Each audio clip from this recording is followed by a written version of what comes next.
Para talakayin ang ginaganap na status conference sa ICC, kasama po natin ngayong hapon dito sa PRTV Prime Media Studio si ICC Assistant to Counsel Attorney Cristina Conti. Magandang hapon, Attorney Conti. Welcome back sa dito po sa Arangkada Balita. Magandang hapon. Yes, so unang-una, para maintindihan lang ng mga viewers, gaano ka-importante ba ang step na ito, itong status conference? Ano yung nalalaman natin dito? Nalalaman natin yung detalye. At kumbaga pagtungtong ng trial, pak, upo na ng mga witnesses as much as possible. Kaya yung schedule, yung ebidensya or yung dokumento na i-identify ng witness, dapat alam na sana ngayon. Ito nga, bago tayo magsimula dito, pinag-uusapan kung yung disclosures of other evidence, ready na ba? Kailangan mo na bang sabihin yan? Paano dun sa mga ibang witnesses na meron ng recorded testimony? So, binabanggit yon. May konting kasunduan na, or hindi naman kasunduan pa, kundi clarification. Anong gusto nyo? Anong gusto nyo? At unang pinakasinimulan doon, kailan magsisimula ang Ayun trial. na nga, May iba-iba. bago tayong narinig na kino-consider ng court, and I would realize, oo nga, mabigat din yon, sa translation.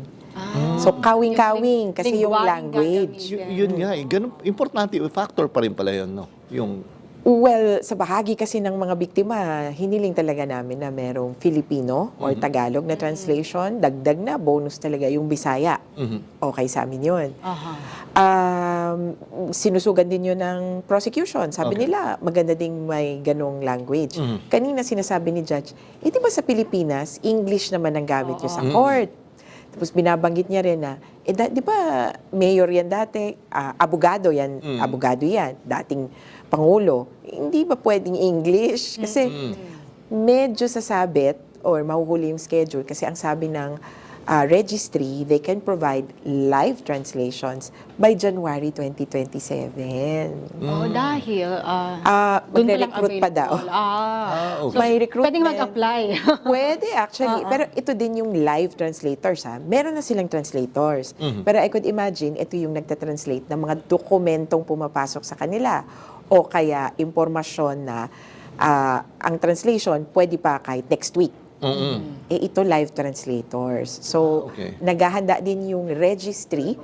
So, yung kanila, mukhang January pa daw sila available. Ito ba, attorney, bali ilalatag mo na lahat. Sabi mo nga, ilan yung witnesses na ipipresent, mga technicalities, no? Ilalatag dyan. So, pwede bang sa proper trial, hindi masunod yon? Kulang ang witnesses ko o may dagdag akong witness? Pwede pa ba yun? Yung kulang ang witness, pwede yun. Kasi properly qualified, you choose not to present that witness.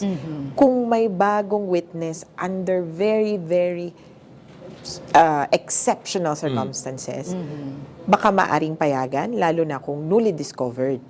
Pero hindi ka patapatawad na dati mo nang alam, tapos biglang sinusurpresa mo idadating ngayon. Hindi pwedeng ganon. Hindi po yun papayagan. Kaya ang posible na lang, no, kung sabihin mo, ay ngayon lang lumabas.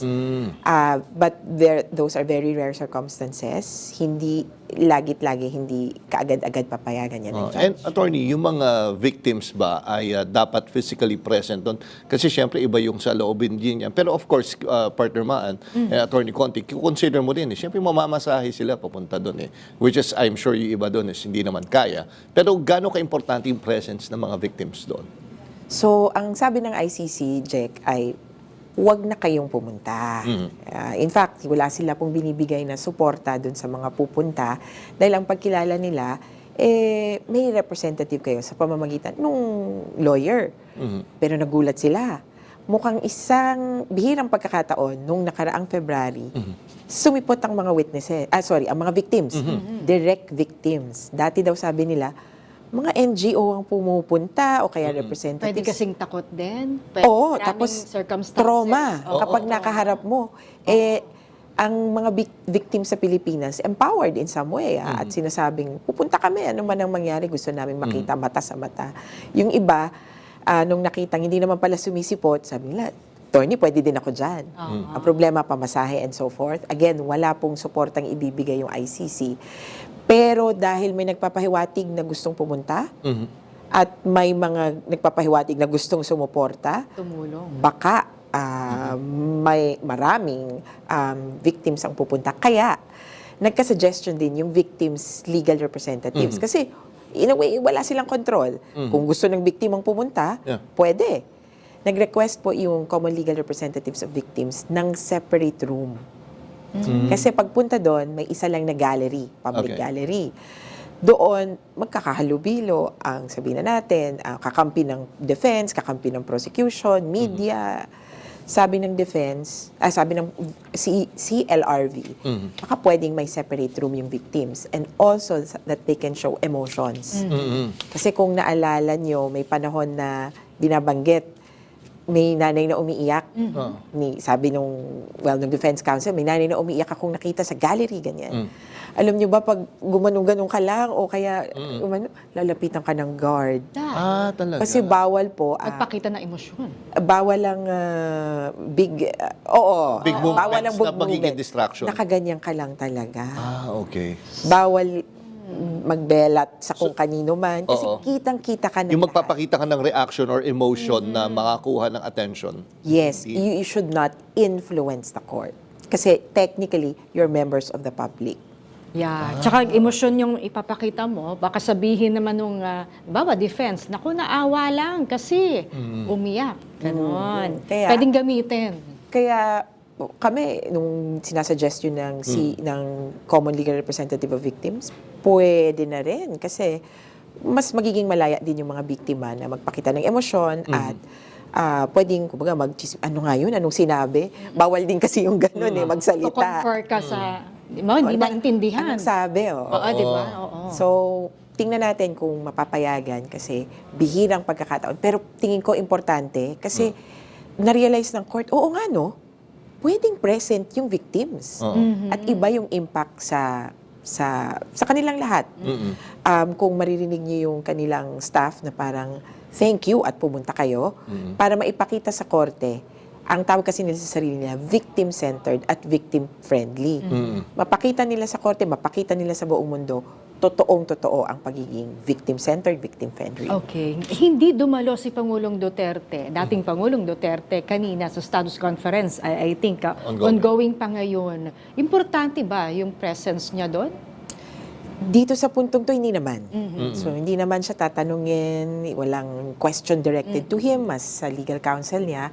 Pero, syempre, maganda sanang, di ba, kung abogado ka, interesanting maintindihan ano ba yung ebidensya na iharap sa akin at paano ito ipapresent. Kasi, procedural din ang pag-iisip ng mga abogado. So, kung ako sana sa kanya, dito ako magpapakita kasi hindi ako required pagsalitain.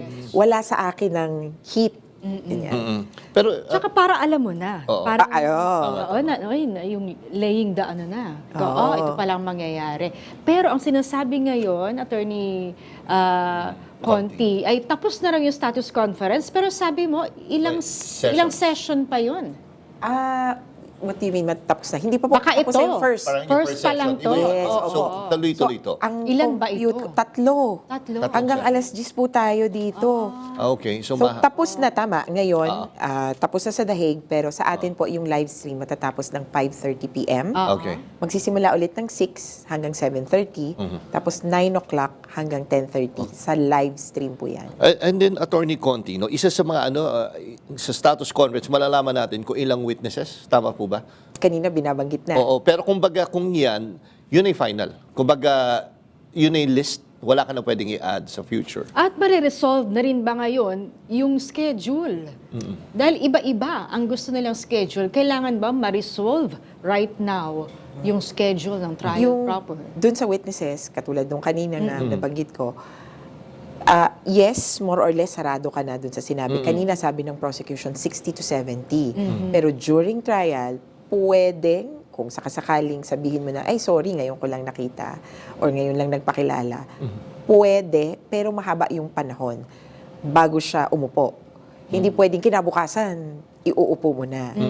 Kailangan ding may permiso galing sa judges in very, very exceptional circumstances. Pero yung sistema dito, sorry, attorney, i-identify ba itong mga witnesses? Kasi syempre sa protection din nila eh. I Yes. mean, ipapakita kung sino itong taon to, malalaman. Opo, yung pwede kasing hindi mo naman pangalanan, pero pwede mong sabihin kung anong sasabihin. Kunyari, I will present, depende kasi talaga sa ang bigat ng security considerations. Oo. At kahit hanggang trial, pwedeng ang tawag sa'yo ay P3, P206. Okay. Si P206 ay insider witness na naging bahagi ng DDS sa pagitan ng 2011 hanggang 2015, sabihin natin. Ang sasabihin niya ay kung ano ang instruction sa kanya ni Superman, si Duterte di umano, at kung paano nila pinatay si ganito and ganyan, incident number 2 to 5. Yun Okay. yung DDS in killings na tinukoy. Sabi nyo, pwedeng recorded interview yung i-present. Pwede ding written affidavit or kung hindi man siya present doon sa trial proper. Pwede yung written, pero mas preferred nila ang, syempre, audiovisual.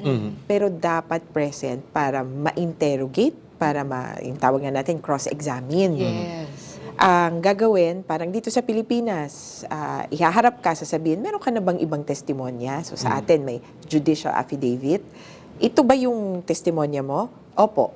I-adapt na lang para iikli yung panahon. Kaya lang, syempre, itong prior recorded testimony, dapat taken under very, very specific circumstances. Hindi So- yung tipong nag-video ka lang, ebidensya na sa ICC. So yung sinabi mo, ma'am, during sa trial, balik lang ako doon sa mga witnesses, no? Sabi mo, identified as parang may code, P1. Pwedeng may code, pwede ding pangalan naman. Pwedeng pangalan din. Ano yung choice yan ng witness? Yes, in a sense, kasi may risk assessment sa bawat witness. Okay. Pag ito ba pinangalanan ko, mapapahamak? Pag ito ba pangalanan ko, okay lang ba? So, depende yan Oo. sa... Kasi tinanong ko lang, partner and attorney Conti, kunyari tayo, mga nanonood sa Pilipinas, then pakikita natin yung proceedings, hindi pa pangalanan nyo, may code lang na P1, then papakinggan mo, tayo ba yung manghuhula doon? Si ano to parang parang ganun siya. I mean, talagang pwedeng hindi. Okay. Posible po. At ang mangyayari, kung talagang sabihin ng court na sensitibo ang sasabihin niya at makikilala siya, hindi po i-air sa live stream at mag-private session.